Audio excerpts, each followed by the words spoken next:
you're gonna try something, it's going to hurt a little bit to do that, but then you make it to the finish line and you realize like, man, I didn't think I could ever do that, and I just did. And how sweet is that?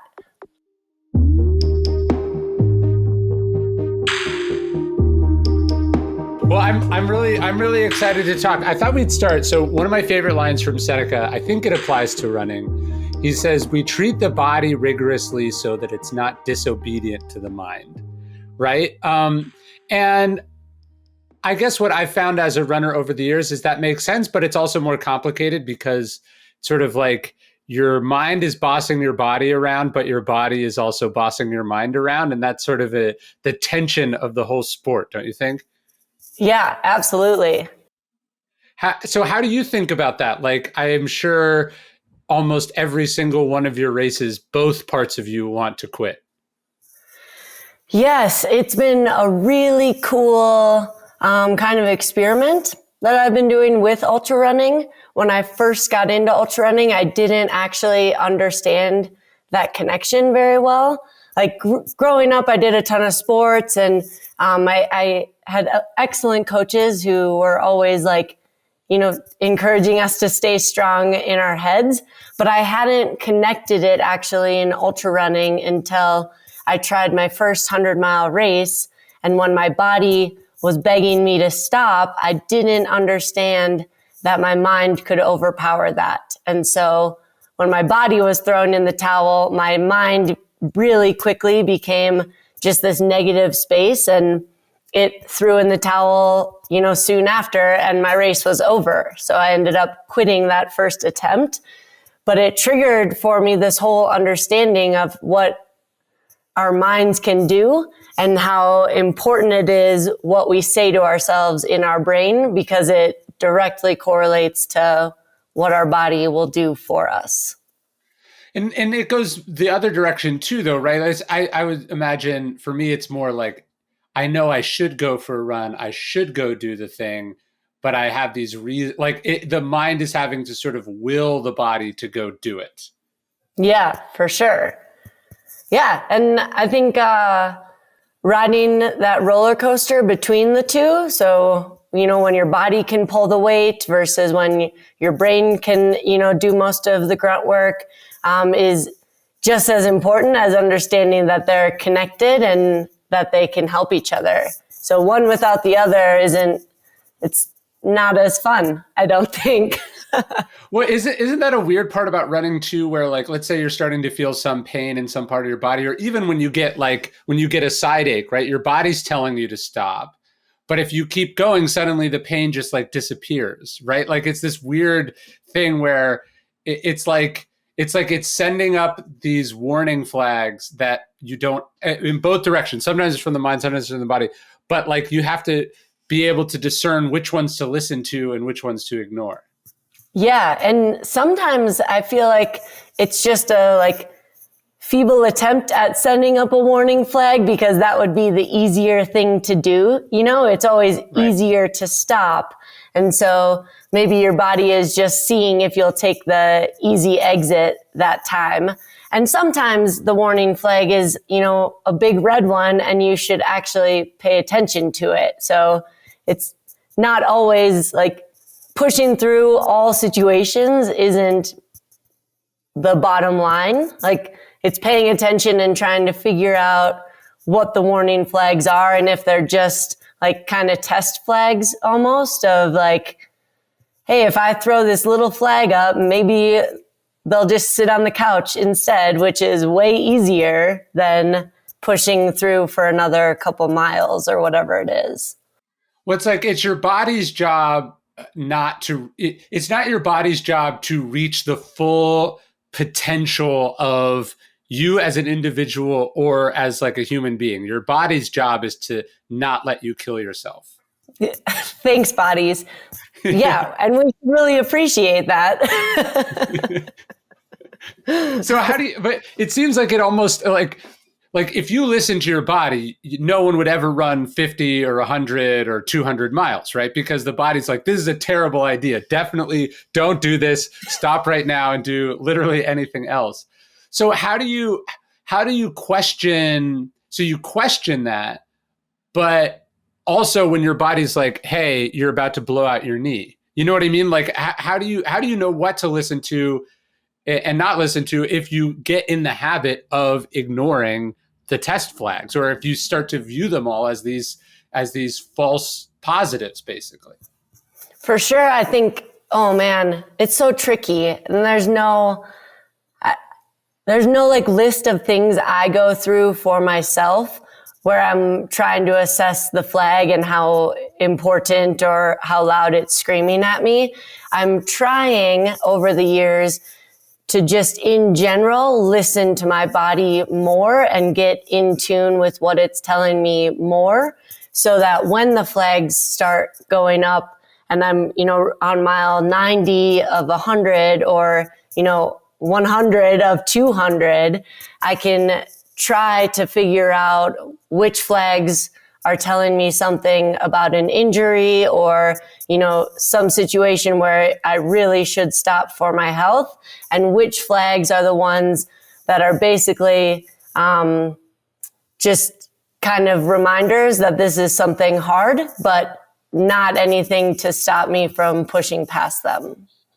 Well, like the races, because you have stopped a handful of races. So when you look back at those, is it like, oh, that was really me listening to the warning sign and I couldn't continue? Or do you look back at that and go, I should have just pushed through. My body deceived me. Like, how do you look at those do not finishes? Initially, so my first 100-mile attempt, I did not finish around mile 60.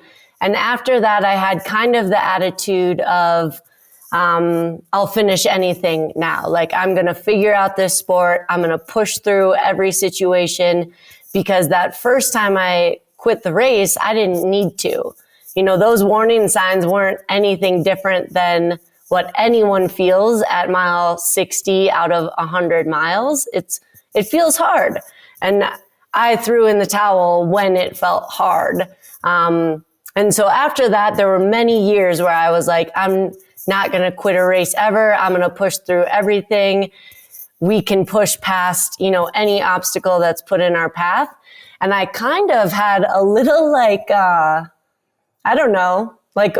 a little wondering or worry that I wouldn't notice the big flags when they showed up. But then just a few years back, I did end up quitting a race due to injury. And those were all, huge flags going up during the race that something not right was happening with my legs, and that pushing past it wasn't, it wasn't the move to make if I wanted to keep enjoying this sport for many years to come. And so I was kind of reassured from that scenario of like, okay, you have been getting in tune with your body and learning it, and you can trust yourself a little bit more to listen to those big flags. But it's so individual, and so much of it is based on just like knowing yourself and knowing what the signs are and what those flags are even saying. Back in the ancient world, philosophy wasn't abstract, it wasn't theoretical, it was designed to help you live the best life. In Stoicism 101, we have a 2-week course that will introduce you into philosophy, that will make you a better person. There's interviews with me, daily lessons that will challenge you to be better, give you new ways of thinking, tackling the problems of life, becoming your best self. As Marcus Aurelius says, you could be good today, but instead you choose tomorrow.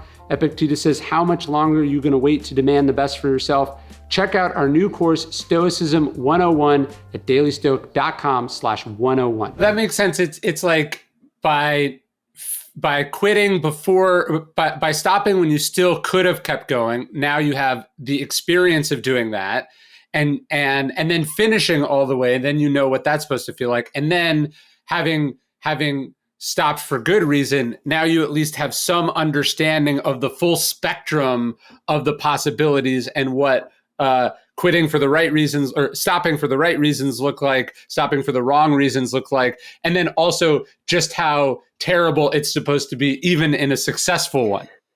Yeah, exactly. And it's so cool. And this sport is so special because what we can do, what we're capable of is way more than we think usually. Yeah. And so if you're going to try something, it's going to hurt a little bit to do that. But then you make it to the finish line and you realize like, man, I didn't think I could ever do that. And I just did. And how sweet is that? Well, I was thinking about this on some book projects I'm in the middle of, is like sort of, when do you ask for more time, right? When do you push through? How do you know if it's going well or not well? It's afterwards you have the clarity. You're like, oh, I should have asked for more time. Or afterwards, I should have just pushed through. That was just a couple bad days and it felt worse than it was. But it's like your body would always, as you're saying, your body always wants to quit. Your body always wants more time. And sometimes you have to, it's like what they say, when you're in hell, keep going. Sometimes you have to figure out what the other side is. So then you're like, oh yeah, this is an acceptable amount of suck. And it's just part of the process. And then I've got to imagine, as you've done these races, you're now aware of the different depths and heights of the experience. And that allows you to have kind of more of an even keel, because you don't extrapolate out one way or another too much from a temporary state. Yeah, I try to. I think of it like a file cabinet in my brain of just all these experiences of the lowest points I've been at in races and all the problems I've encountered in these races.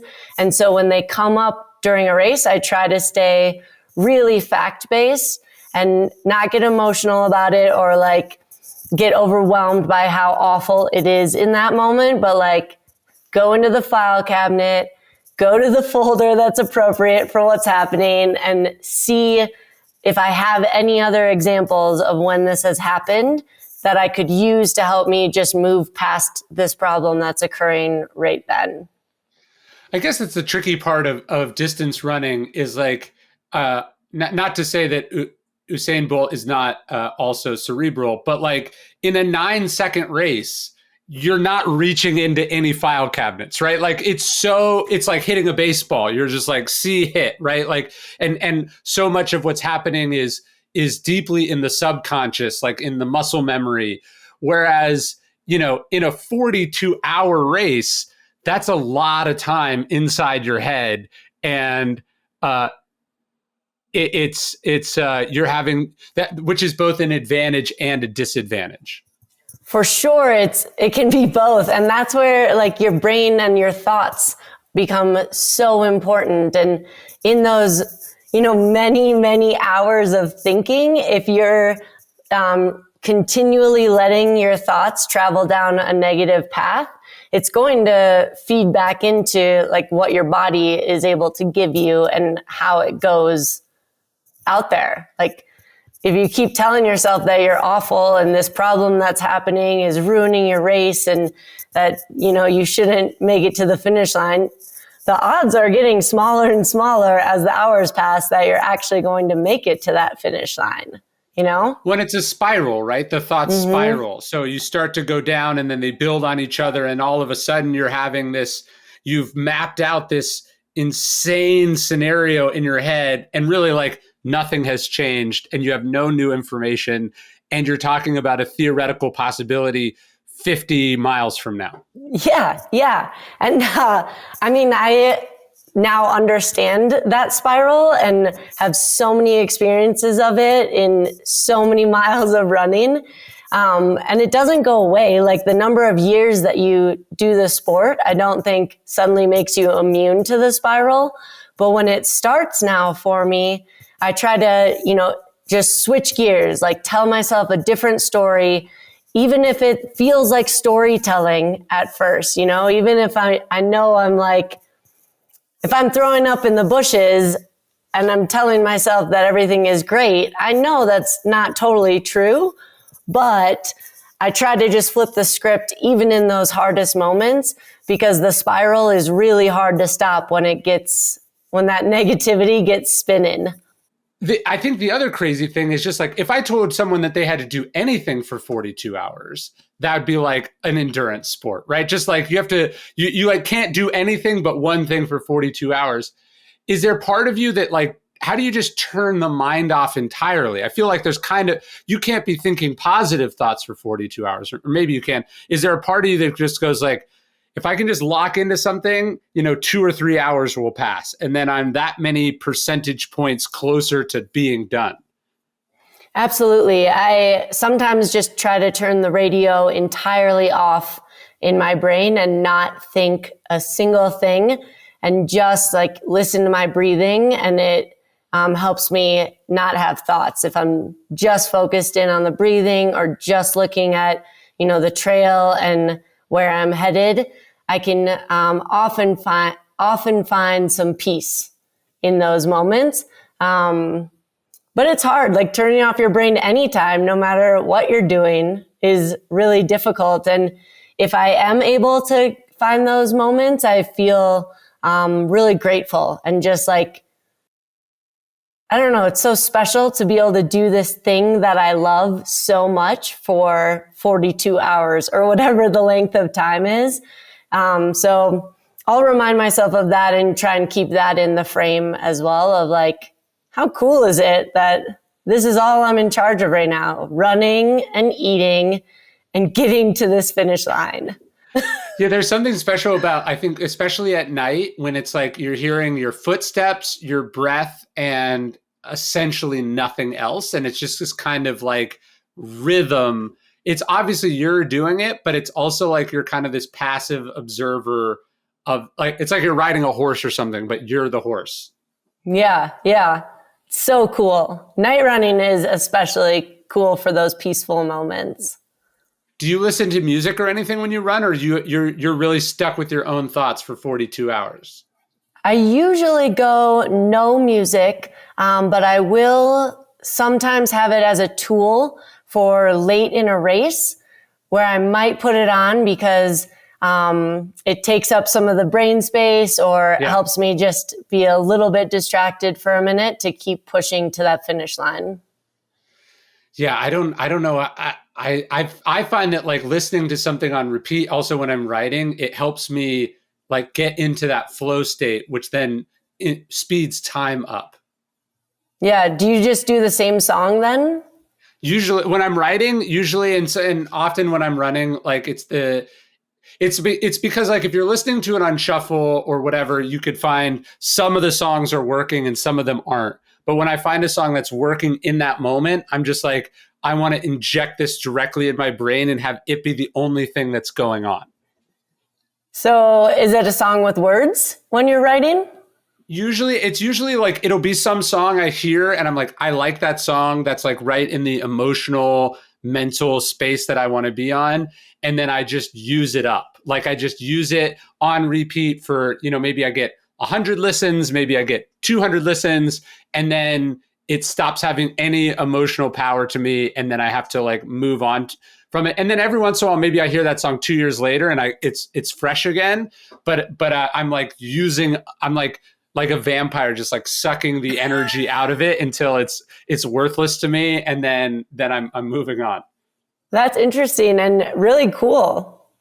Yeah, I like it. But I don't know how you could go that. I'm just so in awe of being with your own thoughts for 42 hours. To me, that's like a meditative experience that like, even I think like a Zen master would have trouble with. It seems like to just be stuck with your own thoughts that long, especially as those thoughts are saying, hey, we'll go away if you just slow down a little bit. Yeah, it's pretty crazy. And I think like in a race this long, my thoughts go all over every topic possible. I'll usually, talk to my family before the race. And so they'll tell me, what they're up to. So I could like think about them and what they might be doing at that moment or whatever. But I also love just going down memory lane or thinking about like, I don't know, different things that have happened ever. And just staying in the moment of like that simplicity of moving. I think running for me has always been when I think really clearly. Like even in high school and college, I remember like running and writing a paper in my head and then getting home, and cranking out the paper I just wrote. So it's always been connected to thinking for me, and being out there for multiple days of it. Like it's definitely not constant thinking. It rolls in and out of like deeper thoughts and then just ridiculous, silly thoughts, thinking about food or jokes usually. And then, blank space of like turning the radio off. Do you ever get like, it's almost like stuck in like an eddy or like a spot where it's like just some thought pattern is just repeating over and over and over again? Like, do you ever find that your mind can get kind of like, it's almost like a CD skipping or something, and you just like can't get out of whatever that is? Yes, and it's the worst, I think. But then I'll just try to like talk out loud. Sometimes I'll even, by myself running, just say some things out loud to try and, I don't know, maybe like hearing it come in my ears and in my head will help change the tune a little. Well, I think with journaling does that, where you're forced to like actually write out this insane thing that you're thinking or focusing on. So I imagine saying it out loud forces you to have some distance from it. And you're like, yeah, that's insane. I should stop thinking that. Yeah, move on. Well, it kind of gives you a glimpse into like OCD or people who have eating disorder. Like you're like, oh, the brain is this magical thing, but just, sometimes your car, just like something goes wrong inside of it and it has to be fixed. And you're just like, this super powerful thing, it's just, something glitched and now it can't get unstuck. And it's just doing this broken thing over and over again. Yeah. I'll even sometimes, I know I've been with a pacer. So in these races, you can sometimes have a friend run with you for some of the later sections. Your husband does this, right? Yeah, my husband. I have some great friends who've done it. And sometimes I'll be stuck in one of those things where like just this thing is grating in my brain for so long that I just have to say it to the pacer. And then once I've said it, it just feels like, okay, now we can be done with that. Like I told you that thing that has been bugging me for hours. Now we're done with it because I said it to somebody else.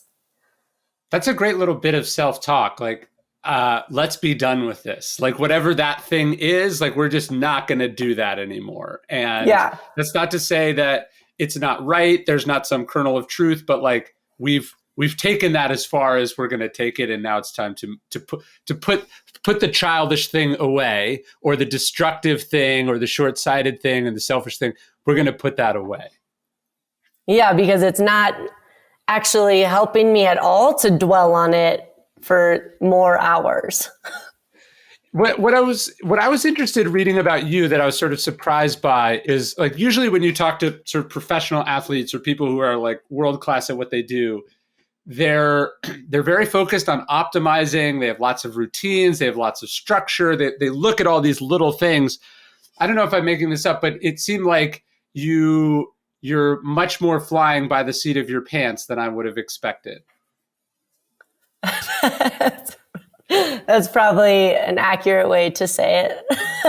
Like I was just looking at like your diet or even like what you wear in some of the races. Like is it partly that you just don't want to overthink some of the things that people tend to obsess about and you just want it to be more chill so you can do what you do? Or what's your approach? I think for me, I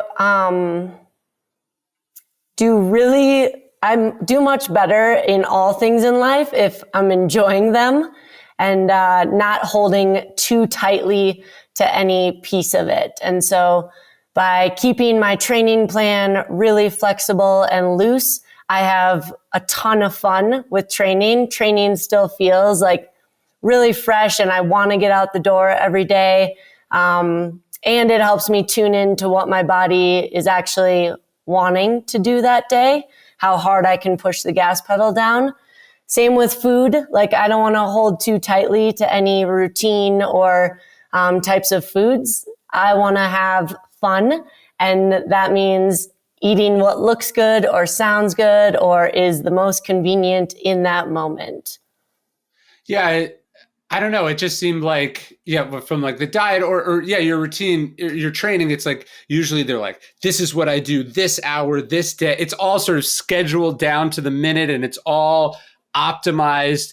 And it seemed like you were approaching it from a less rigid, more sort of energy, like you were like tuned into whatever energy you had at the moment, as opposed to like, here's what the coach dictated I must do today. Yeah, and I think it's like individually going to be different based on how each person ticks. And so for me, just knowing myself a little bit, if I had a coach give me a plan every week, I would want to be the best student that they had, and I would want to nail every workout on every day that they put for me. And I wouldn't actually listen to my body or, the days where it needs rest or it needs to not do intervals. I would be following it like a recipe. And I think that wouldn't work as well. So is this partly a way to, and what must be the danger of what you do, like sort of what they call overtraining syndrome or overdoing? Is it partly that you're so naturally disciplined and driven that if you don't create space that way, you'll end up overdoing it? Is that sort of the idea? Yeah, I would say my default mode is all the way go, like gas pedal, slam down. I'm going to do all the things. And having no plan like I have, I really every morning wake up, drink my coffee and sort of do like a full systems check of like, how are my legs? How's my brain today? How are my, lungs and heart and emotions feeling? Like, where am I? And then maybe I'll start to formulate an idea of my plan for the day. Or sometimes I even can't tell, I don't have a good read. So I'll just put on shoes and go run. And I'll see if I get to, that certain hill I really like to do repeats on. Maybe I do them or maybe not, just depending on what signals I'm getting. I guess that probably wouldn't work if you didn't like actually love the craft of it, right? So it's like if you're someone who's genetically really well suited to the sport and maybe you enjoy, let's say, winning, but like if left to your own devices, you'd be doing something else. Obviously, then you need structure and systems to channel you towards getting the best out of yourself. But if you're like, no, this is what I was born to do. I love doing this. And even if I wasn't doing it professionally, I'd still find myself doing it. Then maybe you can flourish in a less sort of boundaried system. For your writing, do you have a set structure? I do. Like I'm very sort of routine based in that I like to have my days sort of very similar, and I like to do it in the mornings. But like my dream is a day where nothing is scheduled. So like the idea is like if I have the whole day, I'll spend that day doing as much of the thing that I like doing the most, which is the writing.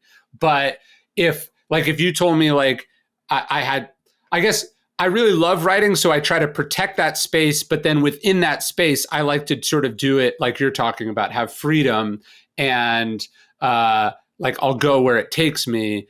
I don't want to get in a space where it becomes like a chore.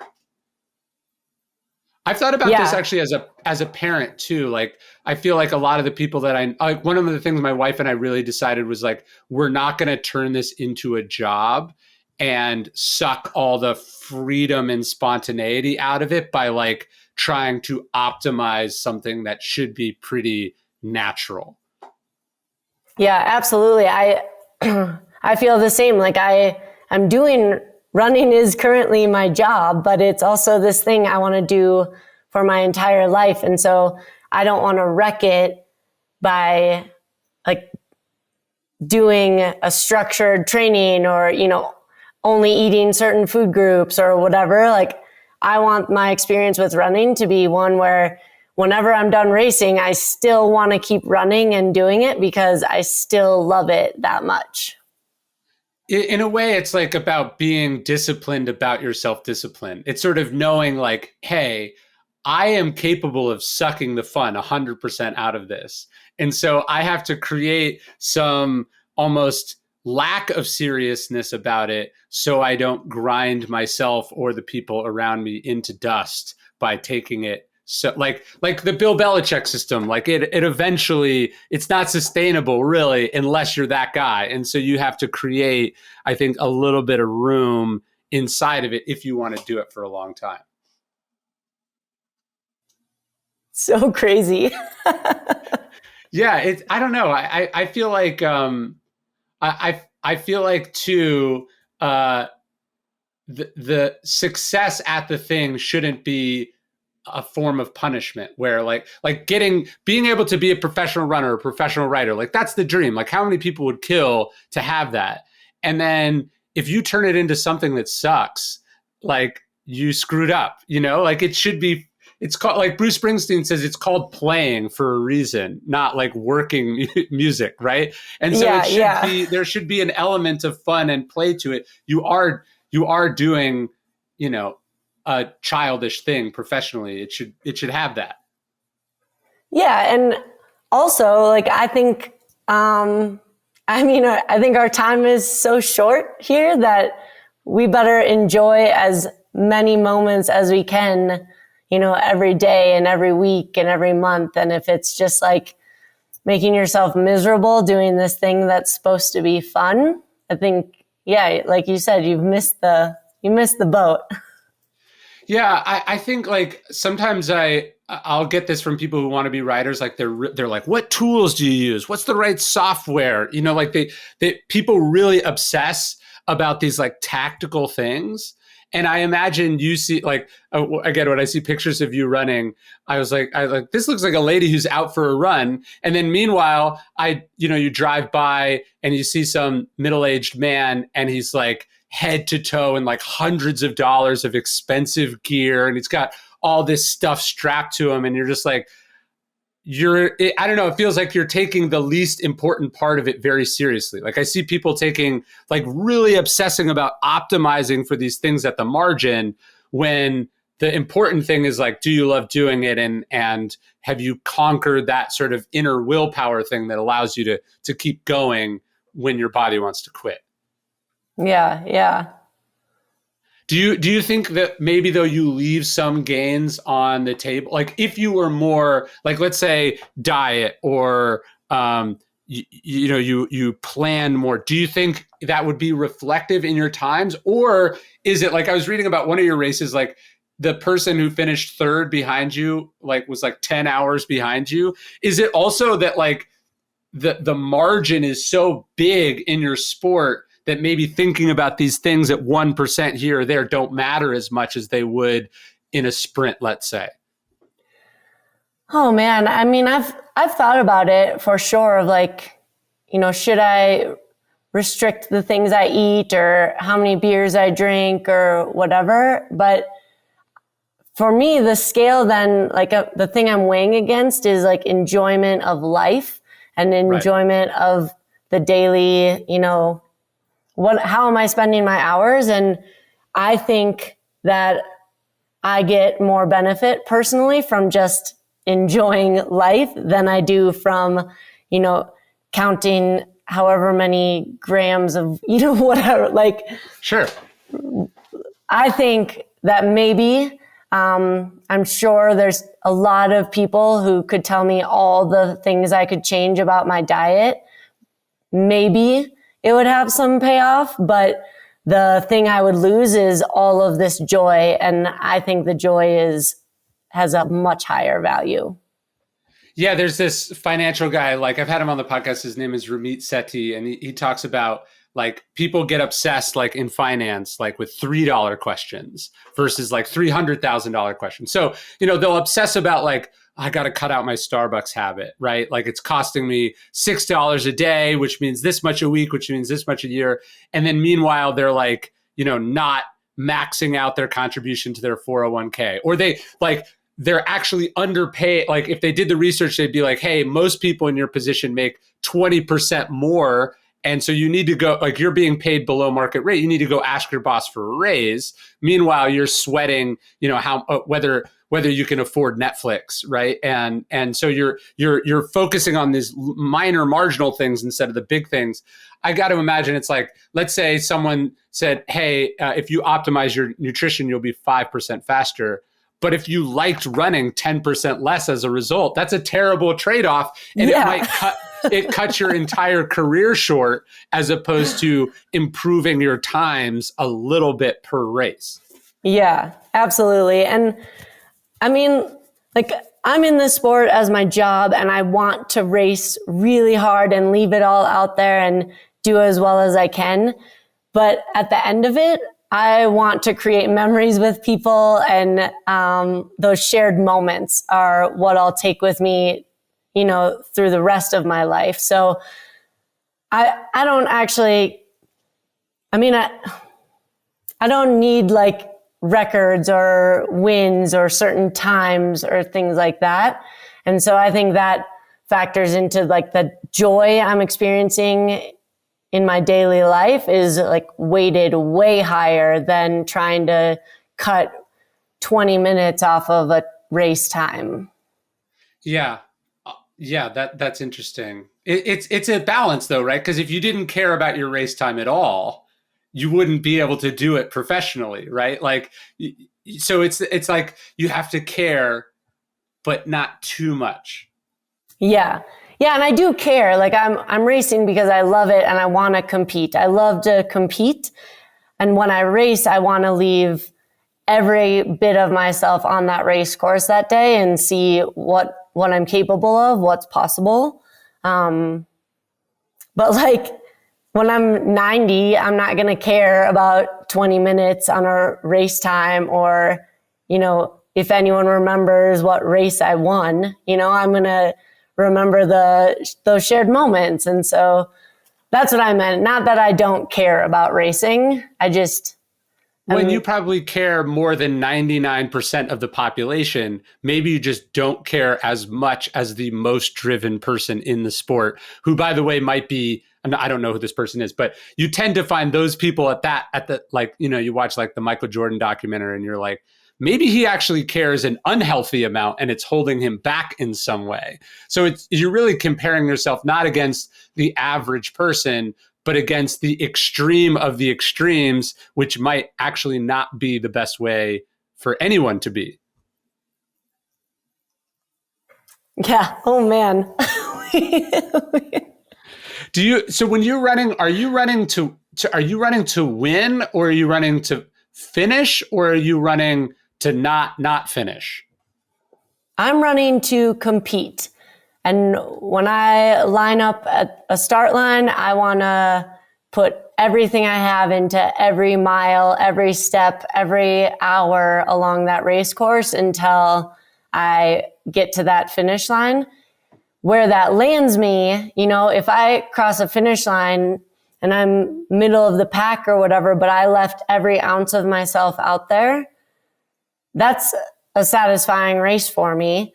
And if I left everything out there and I won, then that's a satisfying race too. So I think my thing is always just not to feel like I could have or should have done something better during the race. But I never go into a race with like a time goal or a place goal. I think in these really long events, those can be a little bit tricky because you are riding such a roller coaster the whole time. And so if you're attached to certain splits, well, certain splits can change a lot over the course of 24 hours or 48 hours of running. Like you can ebb and flow through some really good moments and some really terrible moments. And then your splits maybe get totally thrown off. And if you're attached to that, it can mentally feel really hard to come back from. If, even if it's like the split is at hour 36 of a race, you had hoped to be at this aid station at 36 hours. I mean, you could miss that by a lot of hours if you've had some rough moments. And then how do you convince yourself that that's fine still? And I think that's the dangerous piece of getting attached to times or splits like that.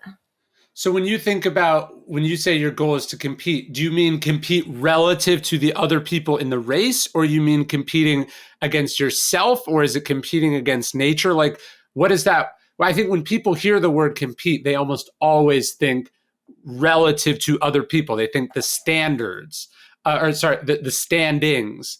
So does that what that word means to you, or what does it mean? I think compete for me means giving everything I have of myself on that day. So usually, like, people might tell you during a race, like how far back someone is or how far behind someone you are. And that information to me is usually not important in my racing, because I'm already smashing the gas pedal down as best I can on the day and trying to, keep it at this race level and navigate all of the problems throughout the course of the race. So what the other people are doing in the race is usually not a variable that changes what I'm doing in that moment. Yeah, I remember I watched a race. I'm forgetting who was in it because it's not a sport I follow too much. But it was a women's cycling race. I think it was mountain biking. It was some really long distance one because that's the only place this could happen.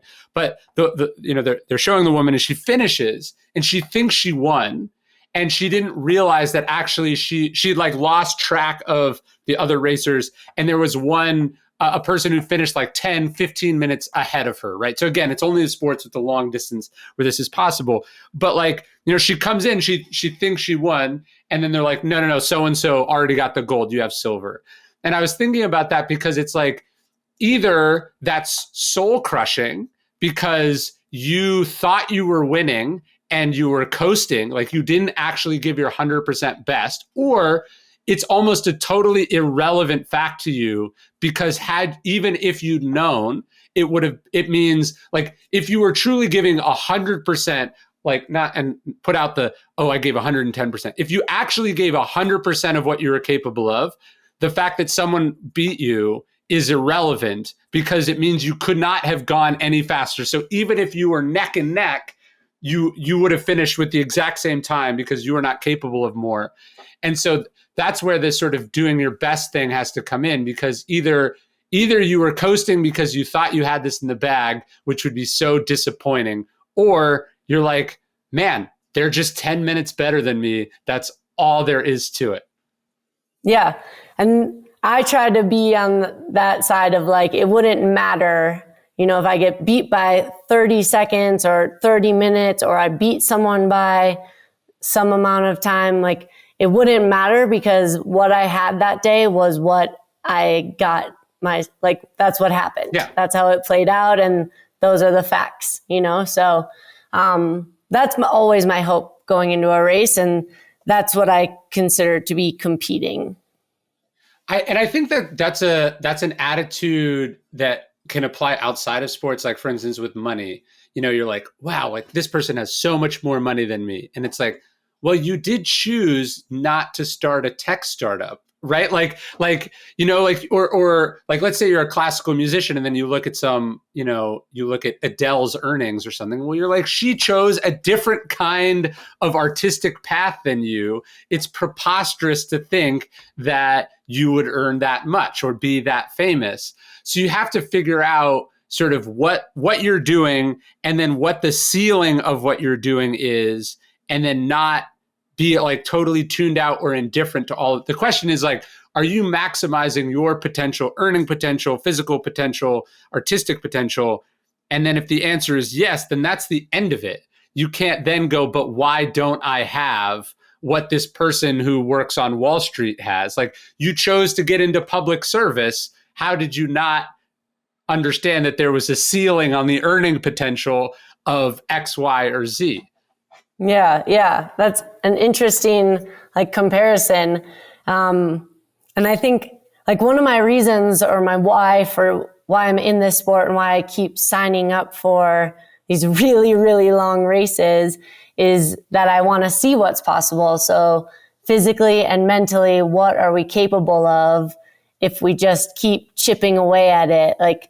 I call it my pain cave, and I'm trying to make it bigger. So I'm hoping that this ceiling or back of my cave can be made bigger if I just keep on going into it and trying to do something a little bit harder, or push a little farther than I've ever gone before. And then to keep looking for that, what is possible? What if our brains and our bodies can work together and we can train and put ourselves in these situations to just try, how far can we go, or how fast can we do it? So you want to know how far back the cave goes, basically. Yeah, I want to keep exploring that cave and see how big it can get and what that means. As it gets bigger, what will that look like physically and mentally? And how do you know when you're in the cave? It's kind of like when you reach that feeling of it's impossible to go another step. I'm not sure how I'll keep moving forward. That's when I know I'm really back in the back corners of the cave. So, okay. So the vast majority, or a big chunk of a race, you haven't even gotten to the cave yet. The cave is where you're entering the cave when you start to butt up against your limits. And then you're now, you know what I mean? Where they're the first 50 reps don't matter. It's the 51st rep that it's where the muscle is being made. Is that sort of how it is? Kind of, but I would say in these running races, sometimes you're shocked by a very early cave appearance. Just whatever happens with the day or the terrain, or, for some reason you might hit the cave much, much sooner. Or maybe you just pushed really hard, really early, and then found yourself at the entrance of the cave, way sooner than maybe you should have. But then I don't think that necessarily means you shy away from going in. I think that's when you dive in and keep working the cave in different spots. Maybe it's not the distance part of your cave where you're seeing what's possible for a new distance, but maybe it's the effort or how efficiently you could be pushing up this mountain or whatever, making it wider in some areas or tunneling different parts. And I'm really visual. So when it gets to be that state, when I'm running, I'll actually picture the cave and holding a chisel and a hard hat and just getting to work on making it bigger. Oh, so you, when, not to extend this metaphor too ridiculously, but so you don't even think about it as you're exploring the cave. You actually think, if you're saying you're holding a chisel, are you even, you're expanding the cave? So it's more of a mine than a cave, and you're trying to go further deep into the bedrock. Absolutely. And I think that's the part where, you think this is the limit of yourself. But if you went in the cave and just made it a little bigger, the limit suddenly is a little farther back. So, in high school, 10 miles was our long run, and we would be knocked out for days after, so exhausted and so shocked that we had run 10 miles. And then as, you keep going in, that distance, that number keeps growing, and your ability to go deeper into the cave gets a little bit bigger. My son is obsessed with these, and I've had him on the podcast too. My son is obsessed with this ghost town in California, the guy goes and he explores all these abandoned mines that were dug, by hand or by pickaxe, like 100 years ago. It's right near Mount Whitney, so like 8,000 feet over Death Valley. And anyways, so I've learned more than I would want to know about mining. But one of the things I thought was really interesting that sort of goes to this metaphor you're talking about is, so, you're tunneling, you're chipping away. It's this giant rock face and you're digging this little tunnel, right? And you're going back and back. Do you know what a stope is? No. So a stope is you're digging and then suddenly you reach a hollow place inside the rock. So it can be like a massive pocket of, space and land that you didn't have anything to do with making, but like suddenly it's just there. And so I imagine unlocked for you. Yeah. So I imagine it's kind of there. You're like chipping away at it. It's super slow going. And then suddenly you're like, oh, you just had to get past all this stuff. And then there's this whole thing that you didn't even know was possible, but it's actually easier going for that little bit than you thought. And then suddenly you're back against a wall and you're chipping away again. This is perfect, because I think that is what it's like. You do reach those moments where it's like, you've gotten your cave bigger and it's a little less effort to keep then diving into that back part. I'm gonna send you a picture of this one that he found. It's incredible. He's like he's going through these tiny tunnels, and then suddenly it looks like he's in the middle of like Penn Station, just this like enormous space, right? And you're just like, where did that come from? And it just appeared. It's kind of incredible what's back there. That's awesome, and it's really cool that your kid's obsessed with that. Oh, he's totally obsessed. It's like his favorite. It's his favorite thing in the whole world. That's awesome. I don't know if I want him exploring mines, but we can watch videos of it. Yeah. Well, so another sort of cave analogy here. Do you know the allegory of Plato's cave? I'm not sure. So Plato's cave is basically that we're all this is a sort of an allegory about knowledge, that we're trapped in this cave and it's dark in the cave. And then he says, basically, if you come to have understanding or insight as to what's going on in the cave, like you get out and then you're able to see, sort of what's in there. He says you have an obligation to go back in the cave and explain to people what they're seeing, right? What's in here. What do you feel like you have learned inside the pain cave, not just about yourself, but about, the limits of ourselves? What do you feel like you've learned about pain or life in the cave that we need to understand? I think we've spoken about a lot of it. Like some of the pain just being those, little teaser warnings of, trying to take the easy route out or choose a path that's much simpler or takes less energy to travel on.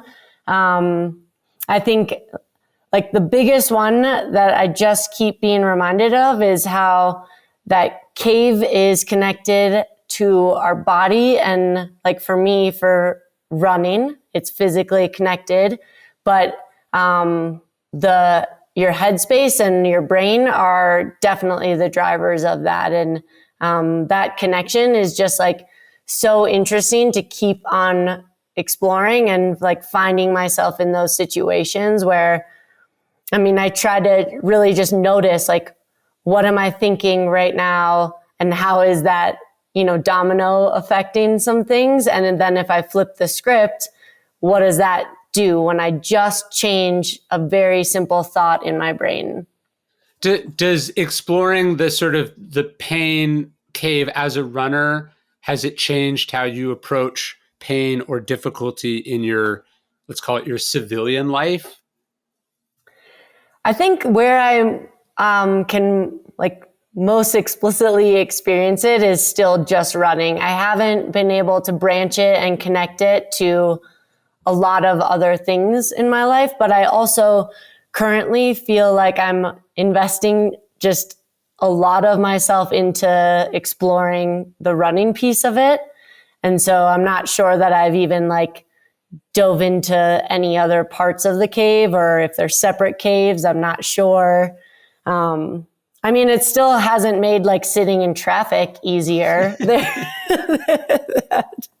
I haven't connected those two. Well, to me, that's what the allegory of the cave is about, obligating us to do, which is like you're on this sort of frontier of like the human limits. And so if that knowledge only remains for you getting a little better at running, I mean, obviously as fans, that helps us. But what I would hope is that you discover some things out there on the frontier that you can bring back to us that we can apply. Just like, we get all these inventions that came from exploring space, have changed our basic understanding of, or our basic technology here in life. I would love to know what we learn on those outer limits of the pain cave. Yeah. I ponder it a lot, but I'll have to get back to you on some like concrete things. Well, I hope you write a book about it someday. I think that would be a way to do it on the exploration of pain. Well, so what do you think of the argument? Because I've seen a bunch of articles sort of speculate on this with you.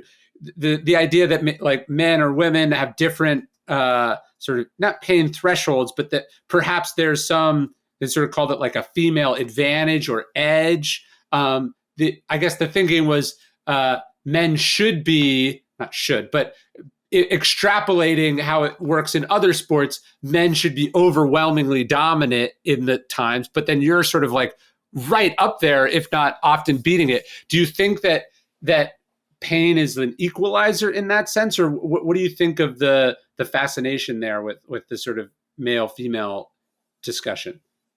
It's pretty cool. And it's a great time to be in the sport right now because there's tons of women, trying to see what's possible and just more and more women getting into ultra running. So we have more information. Yeah. But I haven't actually ever seen like a legit study about it. So everyone I think is just hypothesizing, what could be the reasons where the longer distances seem to make it so men and women are a little bit closer in ability.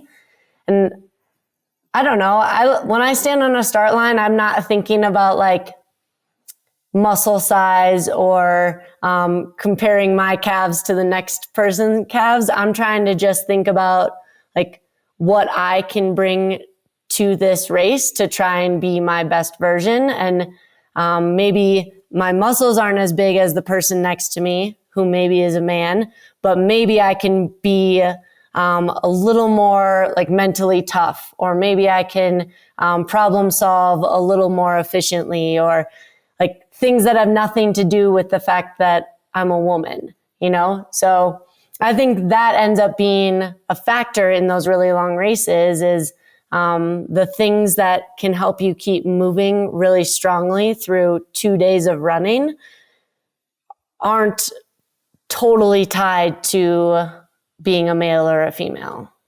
It also feels like people get really obsessed with like sort of statistically who is better at this or in a large group, or, even now we have these sort of political discussions about IQ or, what gender is in this field or that field. And it strikes me at the end of the day, none of that changes the difficulty of what the individual is having to do that day, right? So like, let's say it was statistically proven that women did better in these races. Like, it's still really fucking hard to run 200 miles and, nobody is getting a free pass. Like, it's still just fucking hard. And it doesn't change that even in a head-to-head matchup of you and another person, like it more comes down to like, how you both trained for that race, what injuries you have, what the weather's like, what random strokes of luck happen in the course of the race. And then at the end of the day, as you said, like who wants it more and who doesn't quit. Yeah. But yeah, it's still 200 miles and it's still a really long time of running.